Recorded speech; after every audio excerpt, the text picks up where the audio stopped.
Ele está em cartaz há 11 anos com o mesmo espetáculo, encenando a descoberta das Américas, que ele foi descoberto e reconhecido no Brasil e no exterior. A nossa entrevista de hoje é com Júlio Adrião. Júlio, muito obrigada por estar aqui conosco. Obrigado. Como você se tornou ator? Então, não foi uma coisa tão imediata, porque eu também não venho de uma família de arte. Então, eu já fazia faculdade, na UF, e certa vez eu Faculdade vi... de quê? De veterinária. Cheguei a fazer 1 ano e meio, aí eu vi que não era mesmo a questão. Meu pai sempre falou, olha só, gostar de bicho não quer dizer que você tem que cuidar de bicho, né? Ser veterinário. Ele me alertou muito. Mas a gente sempre teve muita liberdade lá em casa de pensamento, de ação, de discussão. E assim foi. Quando eu falei que eu queria fazer teatro, obviamente nenhum pai, nem eu mesmo, quero que meu filho faça teatro. Ninguém quer que o filho seja ator, essas coisas assim, que são coisas que a gente vê assim, pô, tem tanta coisa para fazer, o cara vai ser ator, né? Eu comprei ele, mas meu pai nunca me impediu de ser ator, meu pai nem minha mãe. E eu comecei a frequentar alguns cursos de teatro e assim foi. De repente, quando eu vi, eu estava dentro, né? Tiveram 2 espetáculos importantes nessa época da faculdade, que foi Macunaíma do Antunes e o Trate-Milhão, que naqueles anos 79, 80, eu fiquei assim, impressionado, fui muito impactado, porque eu não sabia que aquilo existia. E pela primeira vez eu acho que eu tive uma tímida vontade de estar ali. Eram espetáculos muito ousados, ambos, né? Tinham muitas cenas ousadas e falavam de coisas que, de certa forma, a gente pensava, né? Mas não discutia tanto. Trate-Milhão, então, era uma coisa assim que era dos jovens, falando da vida deles. Eu também sou da Zona Sul, então era assim, tinha uma conexão, embora eles fossem um pouco mais velhos, tinha uma conexão muito forte com os pensamentos ocultos ainda, né? Que nem você mesmo desenvolvia. Tanto que era uma febre, né? O Trate-Milhão era uma coisa assim da galera ir seguidamente. Tinha fila na porta para assistir lá no Teatro Ipanema várias vezes, né? Se decorava o espetáculo. Era uma via de escape, assim, né? Da juventude.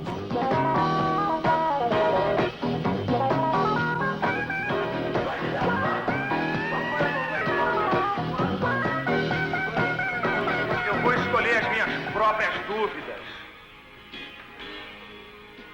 porque não é sofrer menos que me interessa,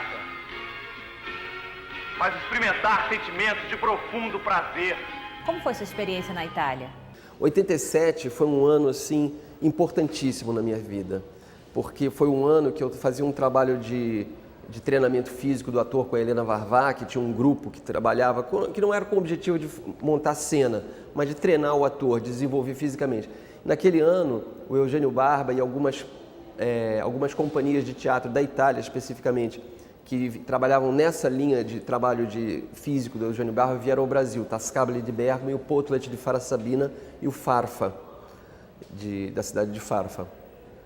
E eu participei de todas as oficinas, assisti aqueles espetáculos de rua com pernas de pau, com coisas assim que eu não sabia que existia. Eu tive o mesmo impacto que eu tive quando eu vi o Macunaíma. Aquela coisa, aquela beleza, aquela coisa que explodia, fazia você ficar louco aqui no Largo da Carioca. Então foi uma coisa assim muito impactante e eu desejei muito fazer aquilo, era uma consequência lógica do trabalho que eu vinha fazendo com a Helena, né? Então eu pedi para ir com uma dessas companhias para a Itália, eles falaram, vem. E aí teve esse curso de 8 meses em Farasabina com o Potlet de Farasabina, e que é uma cidade que fica a 50 quilômetros de Roma, uma cidade histórica, assim, que tem 200 habitantes durante a semana, assim, uma coisa dentro dos muros. E foi muito importante, porque na verdade eu fiquei 1 ano e meio nessa companhia, e dali eu fui para Roma e 8 meses se transformaram no final das contas em 6 anos. A gente criou uma companhia e isso foi muito determinante na minha vida, porque ali foi uma segunda escola mesmo, foi onde eu fundei as bases do que eu venho fazendo até hoje, de certa forma. Não com um treinamento tanto, mas com mais do que uma estética, uma orientação de um trabalho de ator, onde o ator está fisicamente pleno em cena. Na volta da Itália, o Circo Voador estava, já era na Lapa, e eu encontrei, a primeira coisa que eu fiz foi um projeto de circo, onde eu fazia o meu solo de rua, que era um espetáculo que eu fazia de números circenses, que a gente trabalhava muito com acrobacia naquela época e tal. Eu fazia um número solo de circo, de teatro de rua com técnicas circenses, dentro da minha limitação. Eu trabalhava então muito com a palavra, com a comicidade, com o texto, para fazer coisas que tecnicamente eram bem limitadas, mas funcionavam, porque eram números cômicos, né? O Homem Forte, o Mergulho no Copo, enfim, números clássicos que eu recriei a partir dentro desse espetáculo que chamava The Cash and Carry International Show. E foi a minha chegada aqui, eu fui apresentar a primeira vez, foi no Circo Voador, dentro de uma programação de circo. Então assim, logo em seguida eu me aproximei novamente do Teatro de Anônimo, que é uma referência do circo aqui no Rio, no Brasil, e dirigi um trabalho deles em 95 que até hoje está em cartaz, que é o Roda Saia Gira Vida. Na época ganhou o prêmio Mambembe de 10 melhores espetáculos e tal, que é um espetáculo que é ícone também de uma época. Então, para sempre aquilo passou a fazer parte da minha vida, né?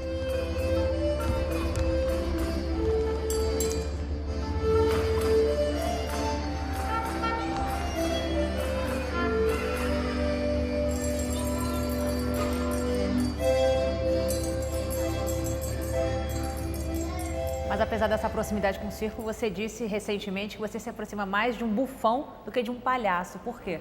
Sem dúvida, porque a minha comicidade, a minha comunicação, o meu cotidiano é muito mais irônico, é muito menos poético, entendeu? Dentro da minha comunicação, eu sou muito mais dentro da ironia, da coisa mais suja, entendeu?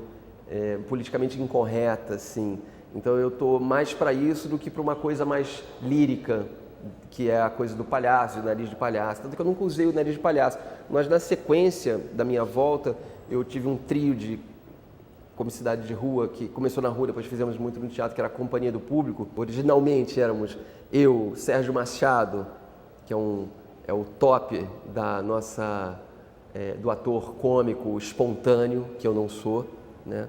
E o Márcio Libar, que era do Teatro de Anônimo na época. Na sequência, depois de 4 anos, o Márcio saiu e entrou o Cláudio Gabriel, que é um ator que faz, inclusive, telenovelas, um ótimo ator de cinema, teatro em geral.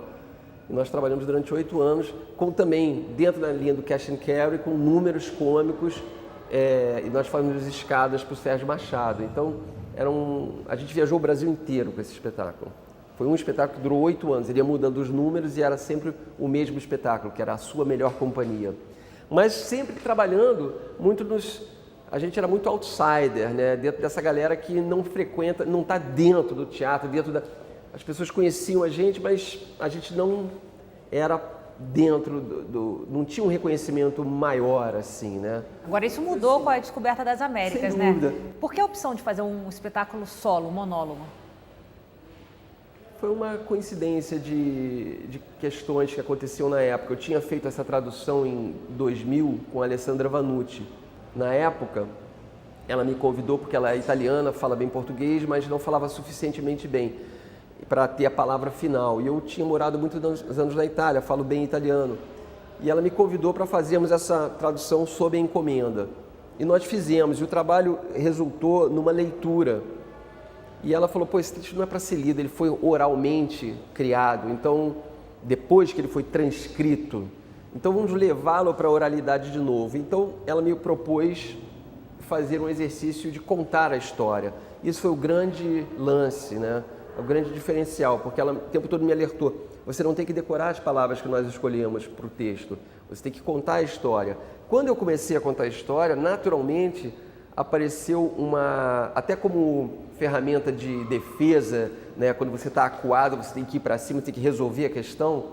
Naturalmente veio todo um acervo meu físico, espontâneo mesmo, nesse sentido, de resolver as cenas que eu não me lembrava com som, com ação física. E ela falou, isso é interessante. Eu ainda reagi, eu falei que não era tanto teatro, aquilo era uma bagunça.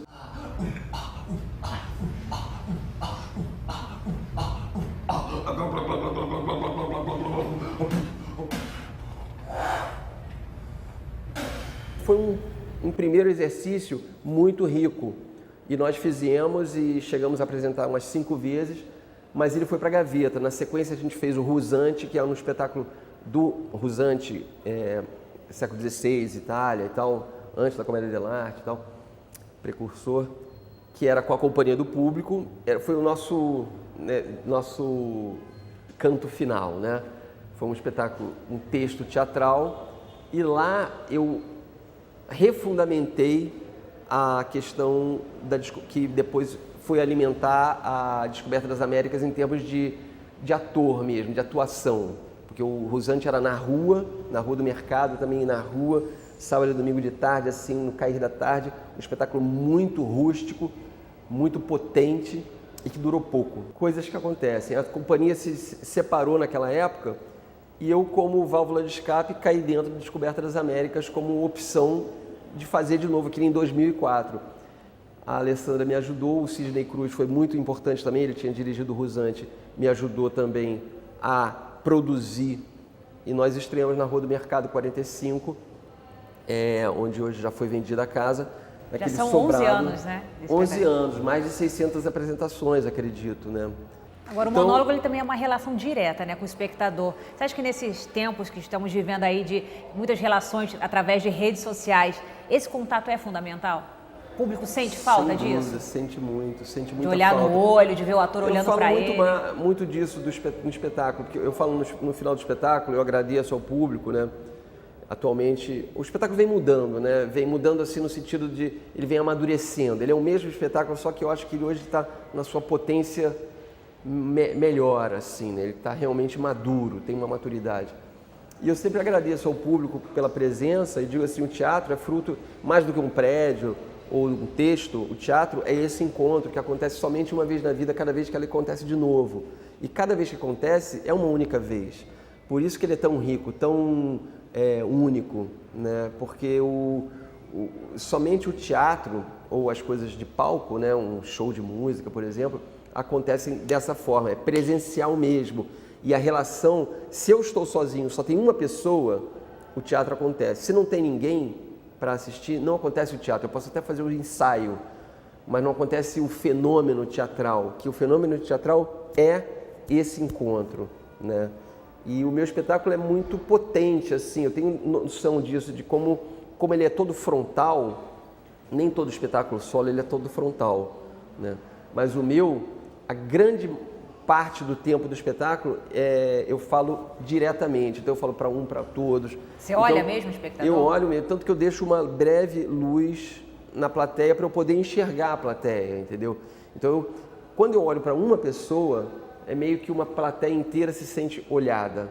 E eu olho para um, olho para outro, né? Então, o teatro tem esse poder e ele tem esse lugar. Eu vejo isso muito com o meu espetáculo. O que você acha que ele tem, muito provocativo, assim? Entendeu? Pois o espetáculo de um italiano, né? O que você acha qual a semelhança que tem aqui com o Brasil que atrai tanto um público tão diferenciado? Assim? Eu acho que assim, o Dario Fo, a única vez que eu falei com ele por telefone, em 2008, ele falou assim, é legal que você esteja fazendo esse espetáculo há tanto tempo, porque eu acho que mais do que eu que fiz esse espetáculo aqui, eu acho que você é esse descendente desse cara que foi e não voltou, entendeu?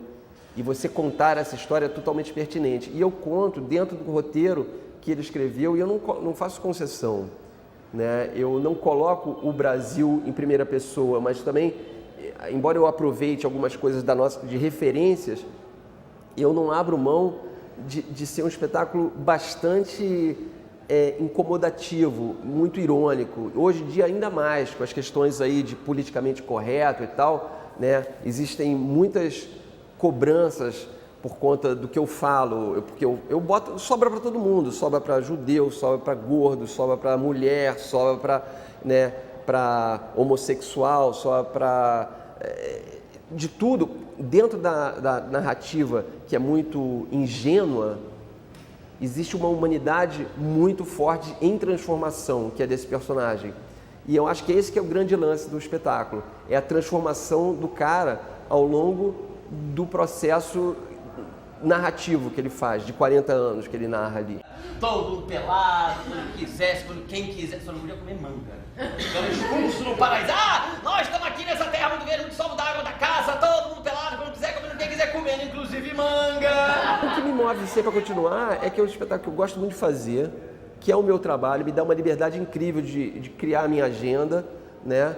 De conhecer pessoas e lugares e, acima de tudo, saber que tem muita gente que chega para mim ainda hoje e fala assim, pô, cara, ainda não vi o teu espetáculo, já ouviu falar. Pessoas assim mais variadas, entendeu? A Descoberta das Américas abriu todas as portas para mim, como você abriu a pergunta, né? Depois da Descoberta das Américas eu comecei a fazer cinema, né? Nesses anos eu fiz vários longa-metragens, alguns que eu gosto muito, a totalidade deles por conta de ou convites pessoais ou por testes que eu fiz, mas a totalidade de projetos assim, onde eu pude, dentro do espaço que eu tive, fazer um trabalho que me acrescentou muito. Tem tido algum espaço na televisão, embora muito menor do que eu gostaria, como eu disse, né? Às vezes as pessoas falam, a gente não te chamou porque eu achei que você não ia querer. Eu falei, não, eu quero, me pergunta, a próxima vez me pergunta se eu quero. Quando você pensa nesses 11 anos da peça, quais as cenas mais marcantes, as situações assim que mais te emocionaram, passa pela sua cabeça? Não são poucas. Posso dizer uma assim, muito marcante, que foi um público de 5.000 pessoas numa grande tenda da Feira de Literatura de Passo Fundo em 2007, que o Alcione Araújo me botou na programação, me vendeu lá dentro, falou assim, não tem que trazer o cara. E era uma situação assim completamente não propícia para a realização do teatro. 5.000 professoras praticamente. Imagina o que é isso.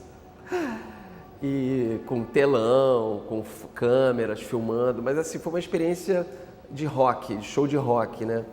Ao mesmo tempo, as salas pequenas, com o olho no olho, né?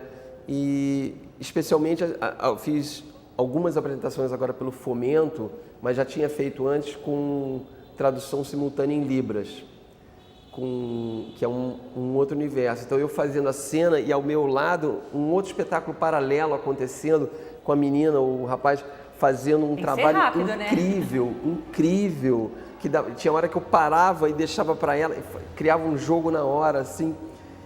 Então, assim, ter ido a Cabo Verde, a Macau, Angola, em lugares muito, muito, muito pobres de Angola, lugares assim que você fica assim, como, né, que aquilo, e as pessoas assim com um olho desse tamanho, né? Então são principalmente os encontros humanos assim que acontecem, sabe? Depois do espetáculo eu ouço coisas que são muito fortes, muito fortes. A gente tem uns livros que as pessoas nos primeiros anos a gente deixava, até 2012 eu acho, a gente teve esses livros com vários depoimentos, as pessoas ficavam lá e faziam depoimentos. Esses livros, porra, se eu for olhar o que tem escrito ali, os desenhos que tem, as crianças que vieram, entendeu?